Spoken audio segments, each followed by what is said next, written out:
নভেম্বরের 23 তারিখে আমি বাংলাদেশ যাই বেড়াতে।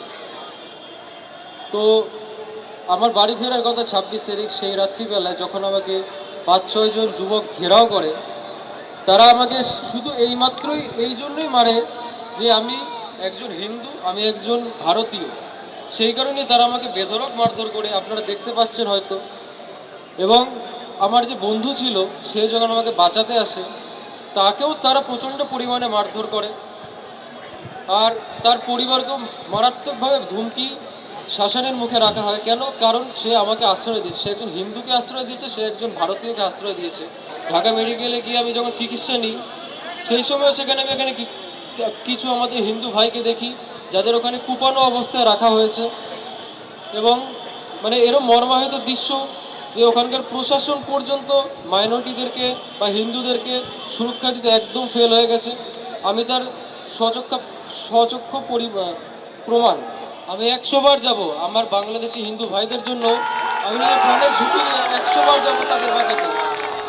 সনাতনী সমাজের ডাকে 50টি সংগঠনের প্রতিবাদ কর্মসূচি, যে মঞ্চে বক্তব্য রাখছিলেন শুভেন্দু অধিকারী, এবং এই মঞ্চে উপস্থিত ছিলেন বাংলাদেশে আক্রান্ত বেলঘরিয়া যুবক সায়ন ঘোষ, যাকে উত্তরীয় পরিয়ে দিলেন শুভেন্দু অধিকারী।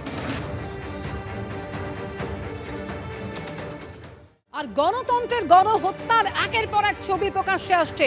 নতুন করে আরো বেশ কয়েকটি ছবি সামনে এসছে, যেমন সুনামগঞ্জ, যেখানে একের পর এক বাড়ি ভাঙচুর করা হয়েছে এবং দুটি মন্দিরেও ভাঙা হয়েছে।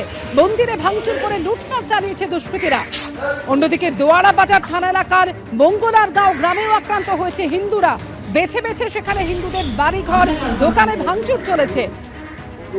পঞ্চগড় জেলার বোদা উপজেলাতেও একাধিক মন্দিরে ভাঙচুর করা হয়েছে।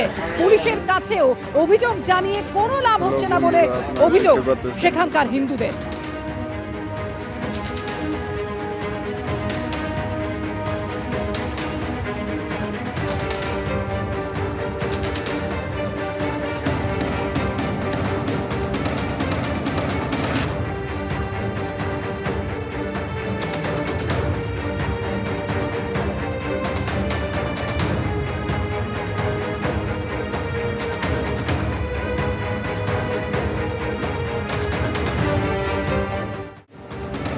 বাংলাদেশের চরম হিন্দু বিদ্বেষের একের পর এক ছবি আসছে প্রকাশ্যে, যেখানে রাস্তায় ভারতীয় পণ্য ফেলে পোড়ানো হচ্ছে, এমন ছবিও এবার সামনে এলো।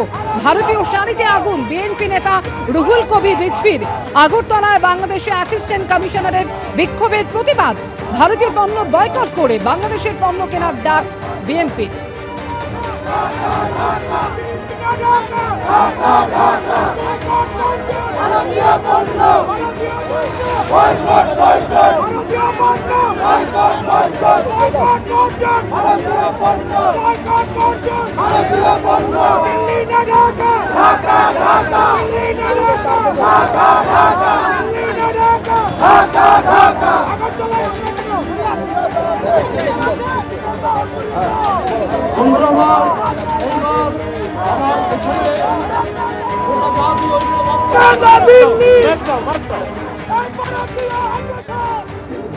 তোমরা আমাদেরকে পছন্দ করো না, তারপরেও তোমাদের জিনিস কিনতে হবে।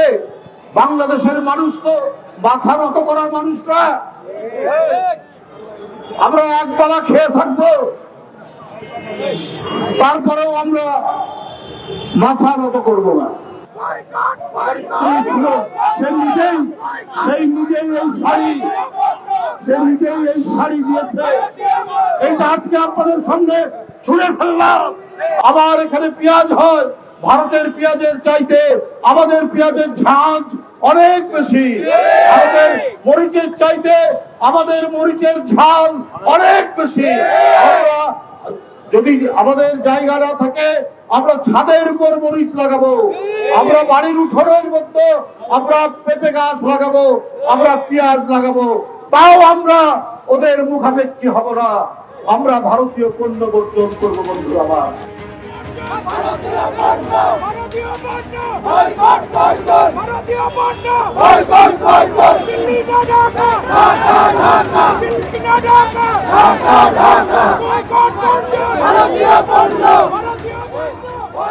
বড় বড় কথা, ভারত বয়কট করব,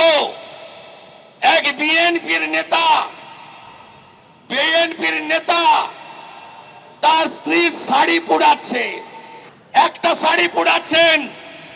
আরে মশাই, আমরা